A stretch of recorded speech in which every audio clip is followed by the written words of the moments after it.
Hi everybody. So this is for the Spark earring kit or pattern, I guess. I don't even know if I have any patterns in the shop for it. I guess after this there will be. So this is for the Spark kit. There's a couple different colors and versions and stuff like that. So don't necessarily follow my directions for color. Make sure you follow your map because there's different versions. This is like your stitch guide. You do have a step-by-step in with your kit, but this is to kind of help you with that. So we start off, we have two findings in this kit, a little moon, crescent moon finding, and I don't know what it's actually called because everyone calls it something different, but it's like a little hammered drop hoop wire, earring wire, dude. So we are going to start by tying on to the back side. So the back side is the side with the peg, okay? The front, because if you imagine you're putting it this way through your ear, so that's the back side. So we are going to tie onto the back side because that's the side we're going to hide our little knots on. And I say hide, I mean they're just going to exist there. So we are just doing a simple little tie, and then we are going to knot that bad boy.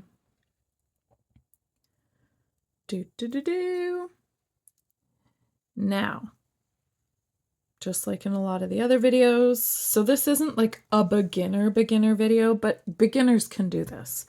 As long as you've got your hands under control and you can kind of find your way around holding the pieces, I really do think you can do this. But I would do a couple other of the beginner level 1 kits first. This is probably a beginner level 3, I think I have it at, or maybe intermediate, but it's all of the kits are beginner kits, really.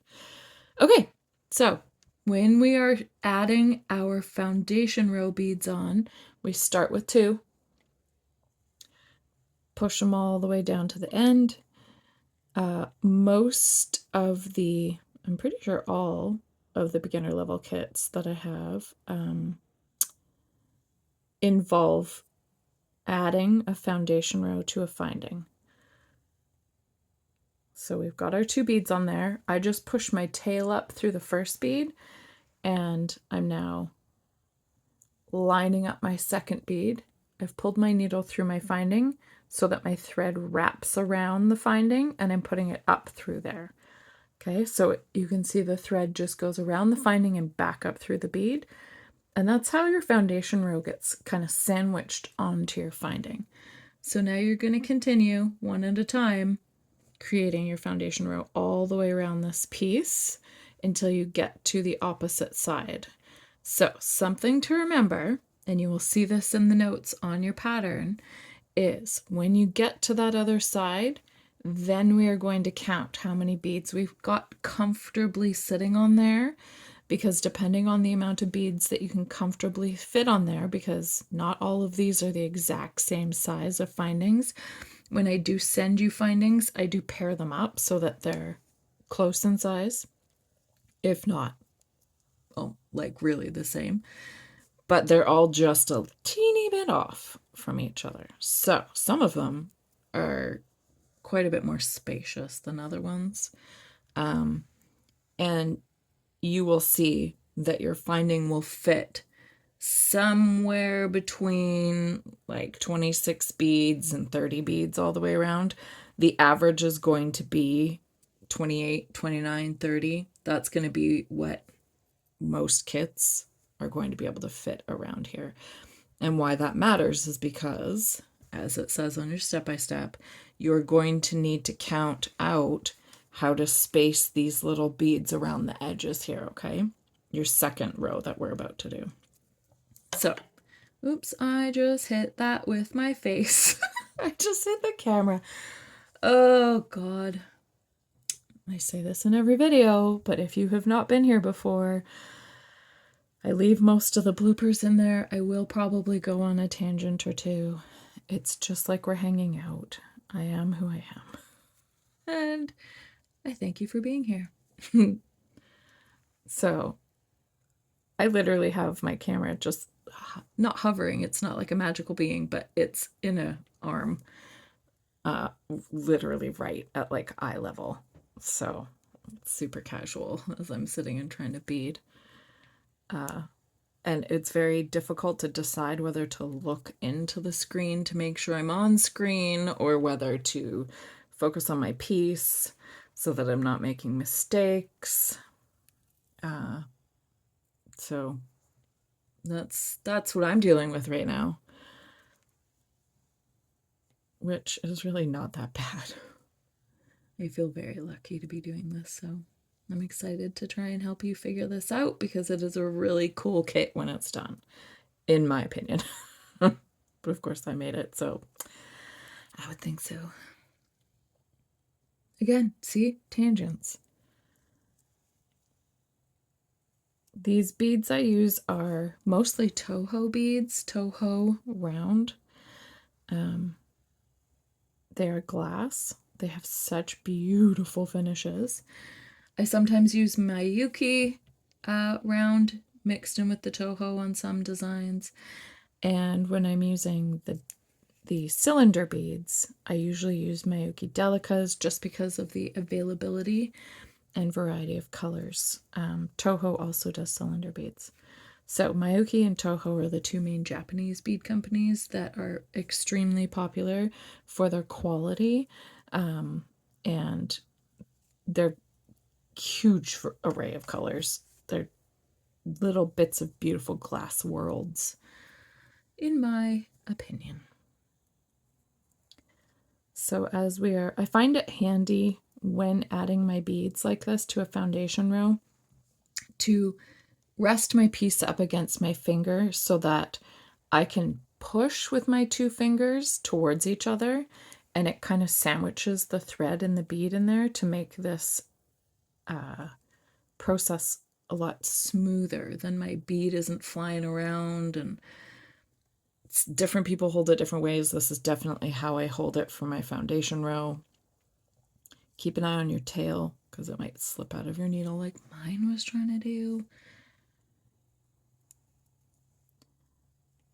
It also helps because I'm pushing my beads towards me on this foundation row, and when I'm going to do the follow-up rows, that gives me more room for my needle to come out on this side of my finding. Okay, so I'm going to count my beads here. So I've got 2, 4, oh, hold on, I need glasses. 2, 4, 6, 8, 10, skip 2, 5, 2, 2, 4, 6, 8, one more. Okay, so on this one, I'm fitting 39 by the looks of it. 39, that's a lie. 29.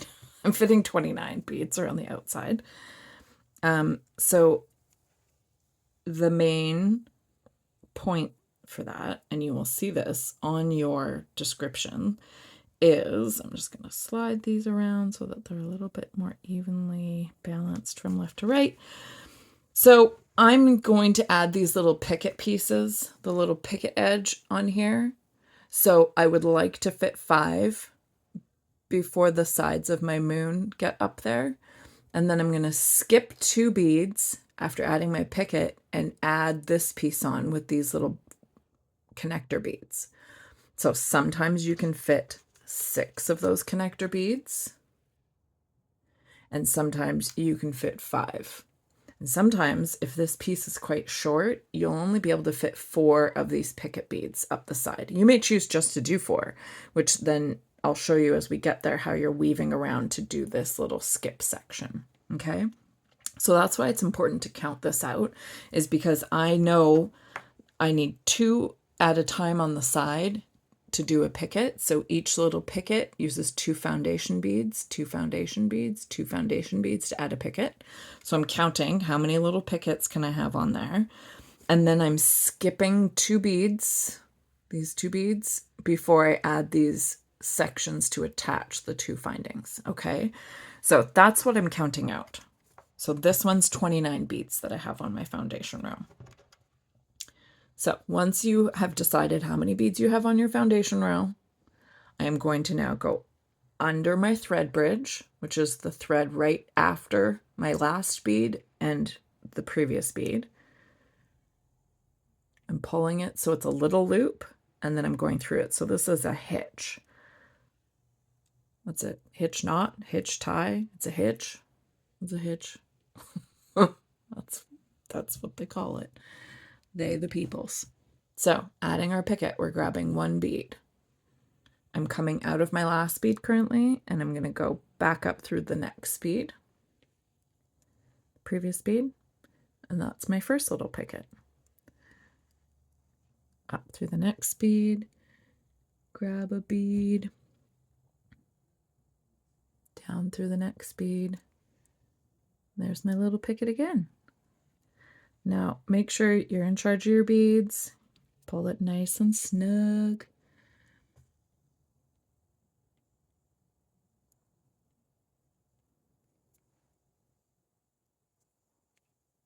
Okay, you get the idea here?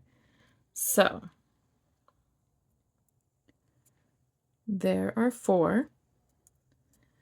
On this one, I'm going to fit 5. So if you're fitting 4 on yours, you're going to stop there and you're going to watch what I do next. So I've got 5.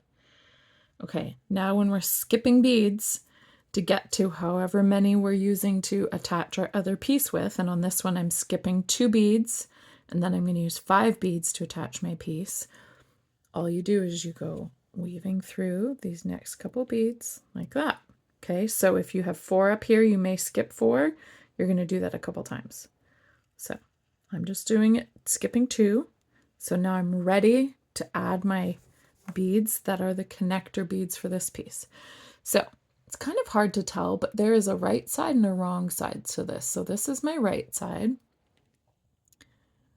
And this is my wrong side. And you can tell because it looks a little bit concave. I'm going to grab one of the other ones and see if you can tell. So the upper one that's the wrong side. It looks a little bit concave.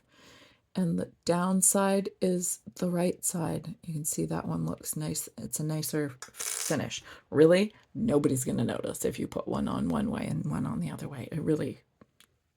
It's not a big deal. But that is the wrong side. And I want to be looking at the wrong side, okay? So I'm grabbing one of my connector beads. Connector bead. Put it down towards my piece. I just let it drop down there. I'm grabbing this, I'm looking at the wrong side, and I'm going through the middle, okay? And I'm laying that down there because this is going to be the easiest way for you to do this part. You're going to hold it in a second, but when you're first doing this to get the idea of what's happening. Now, you are going to go back through your connector bead and your foundation bead. So I'm going to hold this up close for you to be able to see. So don't worry about how this moon sits at the moment. But see I'm going back through my foundation bead and my connector bead. So my connector bead first and my foundation bead second. And I'm going to pull that tight. So you can do that while it's sitting on the ground. I'm just lifting it up to be able to show you. So that pulls nice and tight. Now I go up through the next one, and I want to be behind my piece when I come out, because now you're going to have to hold it, and it will be handier in just a second if you're holding on to it. So my thread is behind everything. I'm picking up another connector bead. I'm going to let it drop down again. And see, if I let it drop down, it just kind of sits into place. I go through my piece, and then I go through those beads. Okay. I pull it nice and tight. So you'll be able to shimmy this around a bit, so don't panic if it's like sliding around. You want to use nice, snug tension on this. Snug, tight tension. Connector bead, drop it down, hold it with my little finger there. If you feel like you can do it, you can take your needle through the piece and then go through these beads, but it is awkward. So through your finding, through the piece, through those 2 beads, pulled snug, snug, snug.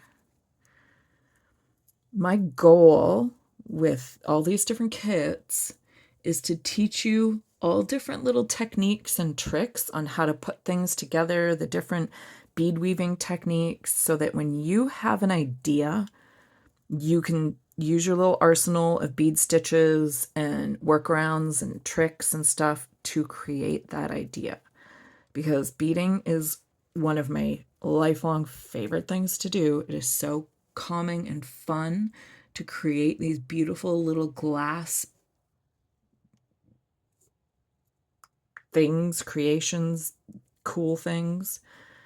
All these different beads give so many different options and textures and colors and end results. So I just want you to learn all these different tips, tricks, techniques to be able to do stuff, to execute these ideas you have. So I have my 5 foundation beads, or my 5 connector beads there. And now I'm going to skip 2.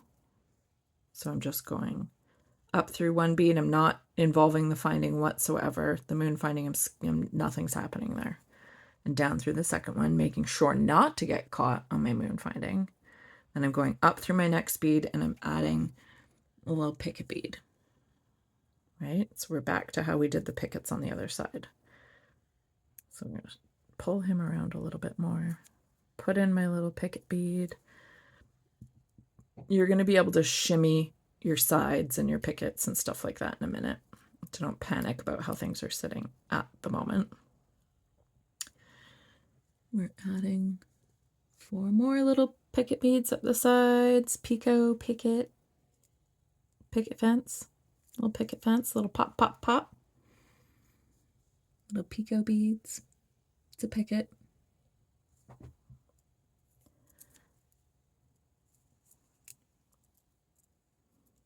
Da, da, da. And one last one. You can hear my candle popping away over here.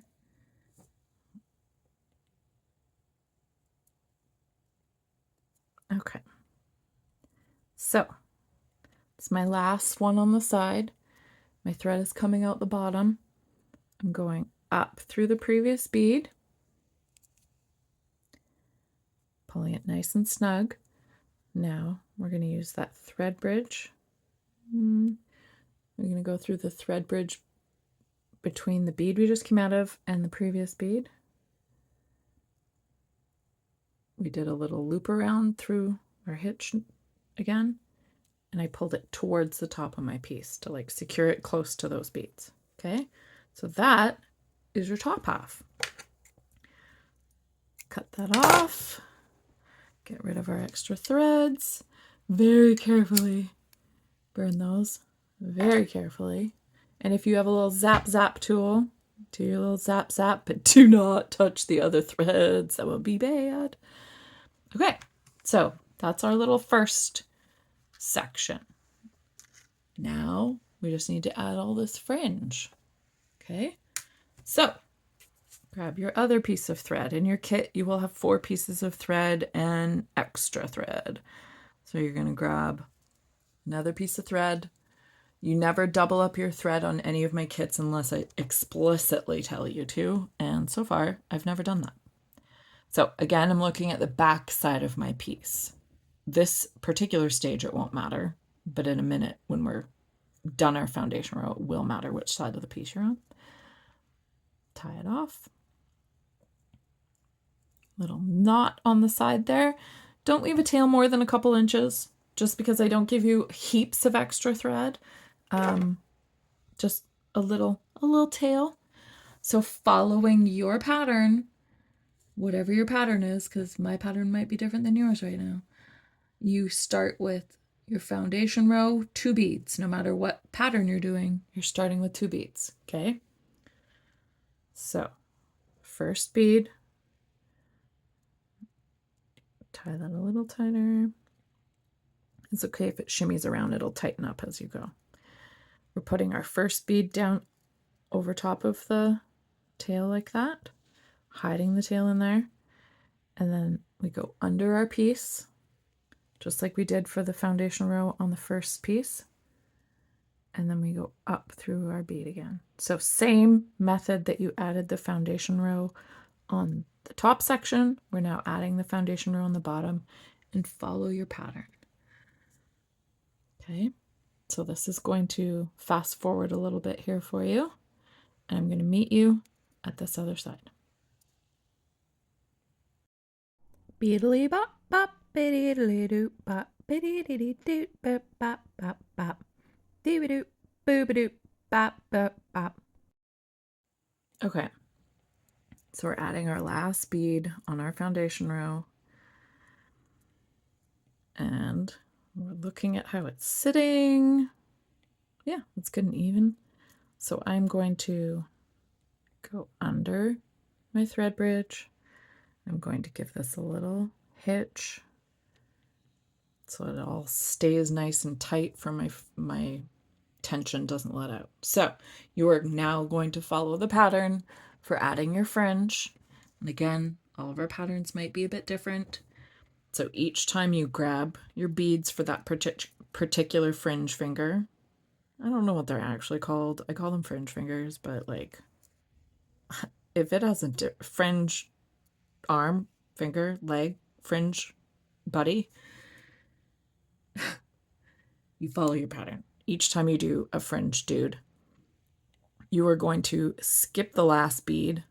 And on this fringe one, he was the only bead, so we didn't go back through him, but you're going to skip your last one, go through whatever other beads are there, and go back through your foundation bead to secure that fringe finger, okay? So again, we add whatever our pattern says. So this particular one, I'm doing da, and then da and da, like that.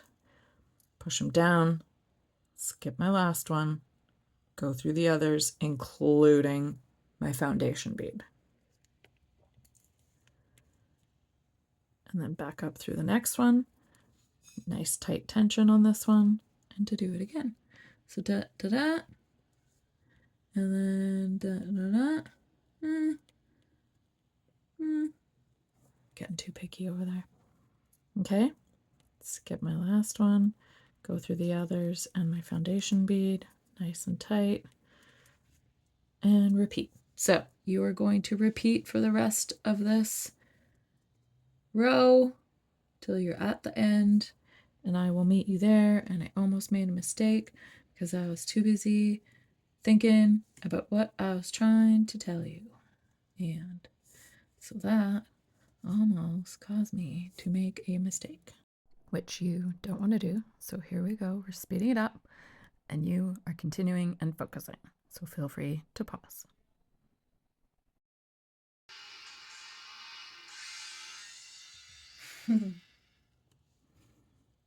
Okay. So we're just coming around the other side here. Sometimes I get asked how long it takes me to do some of this stuff. I can tell you that took me 3 minutes and 34 seconds. And how I know that is because I just listened to a particular song and it just ended. So, that is me having 30 some odd years of beading under my belt. So please don't stress or compare the time it takes you to bead something to the time it takes somebody else to bead something. Because the most important thing is that you are happy with what you created and that you had fun and you're relaxed and it's not a stressful process. Okay, so we have completed the other side. I'm going to add my last little bead, the little nugget, go back through here. Ow, I just poked myself with the freaking needle. That felt so great. I'm going to go up through the previous, this is a little tricky bit. I'm going, oh, I'm way out of scene there. Going up just through the previous foundation bead, not through the whole finger of beads there. Okay, just through that.